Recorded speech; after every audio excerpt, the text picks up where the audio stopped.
really do think we did good work in the service of the nation, and let's not have this discussion derail what we had already achieved. Honourable Lonzi. No, thank you very much, Chair. And we really want to thank every young person in South Africa who would have been following these proceedings. Because the NYDA Chair must serve the youth of South Africa. And it's in public interest that the youth of South Africa must understand what is the caliber of leadership that will form part of a board of the NYDA. It's public interest in South Africa to know that these people who are sending to be board candidates, are they ethical individuals? It's public interest. The youth and the people of South Africa need to know, are we dealing with ethical people here who are going to preside over a budget that is close to 1 billion rand annually? The people of South Africa need to know if there is a whistleblower or if there are allegations against the falsification of qualifications of particular candidates. It's not interrogation. It's public interest. The people of South Africa, it's a people's parliament. There's a reason why these proceedings are live. Otherwise, we're supposed to meet in a corner somewhere in some restaurant and have a discussion amongst ourselves, and then that's it. So I don't know why people now are suddenly becoming defensive or they are being angry because we have potentially shown the public that some of these candidates may not necessarily have the ethical stature that we're looking for to lead the NYDA. It was not a fight. It was a question to say, can we trust these people with the public purse? And we had to take each and every candidate through that particular process. Now, I am happy because I listened very attentively to the presentation of Dr. Tembe. Dr. Tembe, the first thing he did, he agreed with the point that I raised last week to say the Act is saying someone must be 35 by the time of appointment. And even last week, if you remember, Chair, people became extremely defensive. And I'm saying this is what the Act is saying. I agree with what the honourable member is saying previously, but I also think it's being unfair on Dr. Tembe. Dr. Tembe can't rewrite how the Act writes certain sentences or how it words certain things. He's got to read it as it is. If this committee then feels that this Act is not worded correctly or this Act is not specific on certain issues, then this committee is empowered by Parliament to go into a process of an amendment of a particular Act. It's what has happened in many other committees. This committee has done that before. And we will do that. So I'm happy that Dr. Tembe says, in as far as the Act is concerned, this process was very seamless. I'm happy that Dr. Tembe doesn't make mention of the free-for-us claims of POPIA, which are coming. I'm very happy he didn't talk about that. That's why I won't even entertain the letter that you got, Chair. I think if people have money to waste in the courts of South Africa, they can go and do that. So I'm happy he didn't mention any of that, because in as far as the POPIA Act is concerned, if people really understand the POPIA Act, this committee did everything possible to protect the information of candidates. We hid their ID numbers. We hid certain parts in the CVs. Certain things, that's why we had a special file that we couldn't leave and we couldn't go out with it. So everything that we did was in line with the POPIA Act. Now, if people are just going to come and make such claims and write to you unnecessary letters, Chair, let them do that. We'll meet in court. But we are happy if we have demonstrated to the people of South Africa that we've scrutinized these candidates to the fullest ability. I don't know why people have a problem with us asking candidates questions that are related to their CVs. Because these CVs were not the ones who wrote them. The candidates are the ones who wrote CVs and submitted the CVs to Parliament.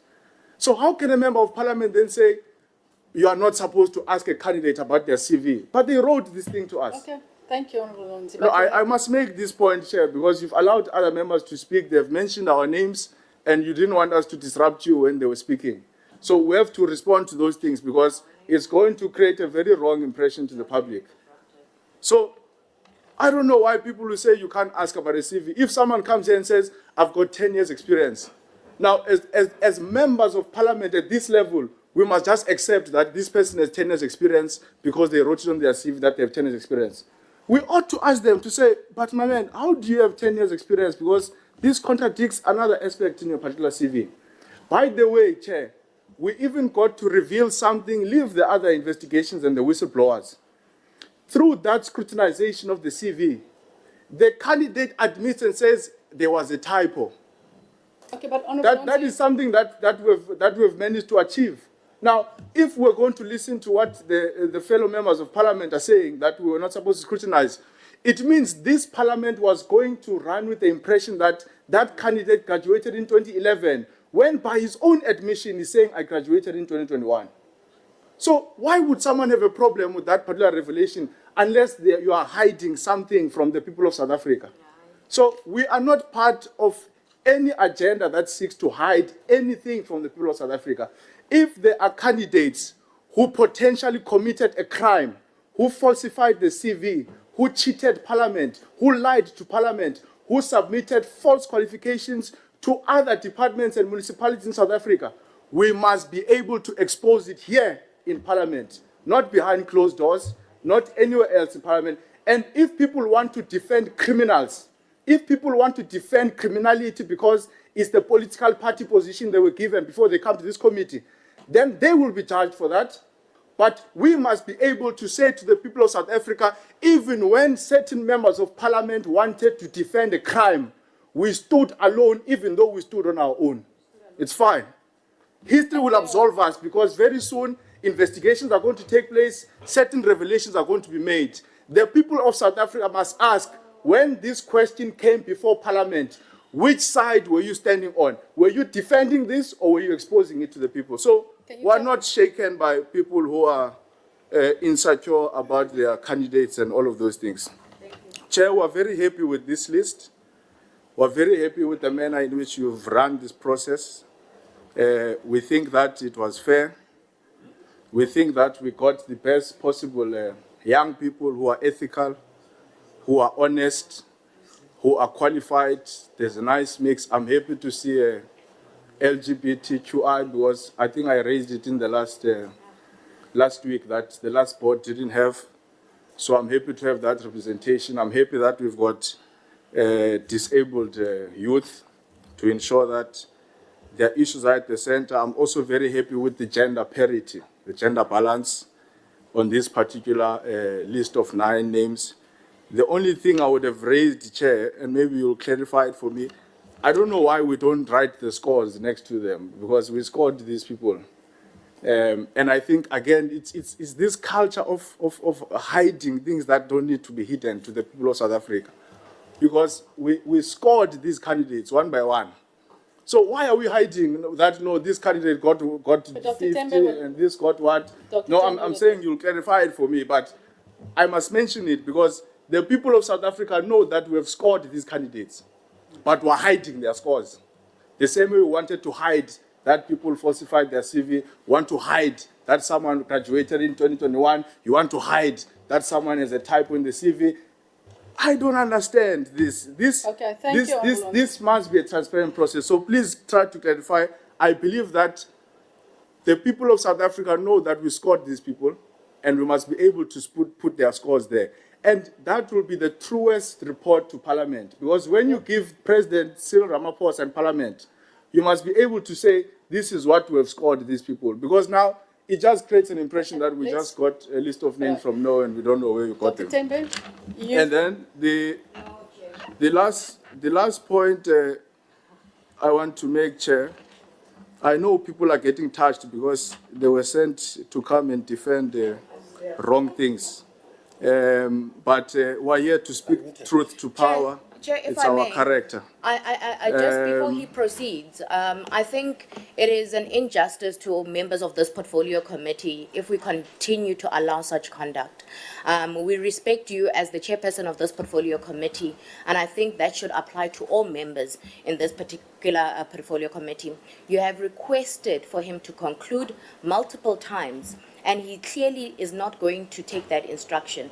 But I think this then sets a very negative and wrong precedents. Can you And Chair please cannot round be up, allowed. Lonzi, because I want Dr. Tembe to Yeah. guide us in terms of No. the issue of the scores. I know I Not will be conclude, allowed Chair. for Thank you, electioneering. Okay, please, No, thank we're you. not You here see, to Chair, Thank you so much. Can I hand over to Honorable Mabel? when you are sent to come and defend the wrong things in Parliament, Okay, but also, Honorable Megan, he's rounding up. I then I'll give understand over to you. the fire shame. The member was sent to defend wrong things. Thank you, So Honorable I'm Lonzi. very patient. he must indicate I was So sent by who. the last point No, that Chair, I cannot accept that. Honourable And I must Lonzi, be please. protected as a The- member of this the last- portfolio You are committee. protected. Can you please just...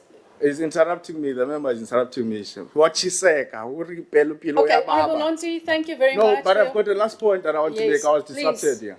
Please round up. Chair, I'm saying the whistleblower evidence that you have received, I believe that that must be made available to all members of Parliament because it's a very important information.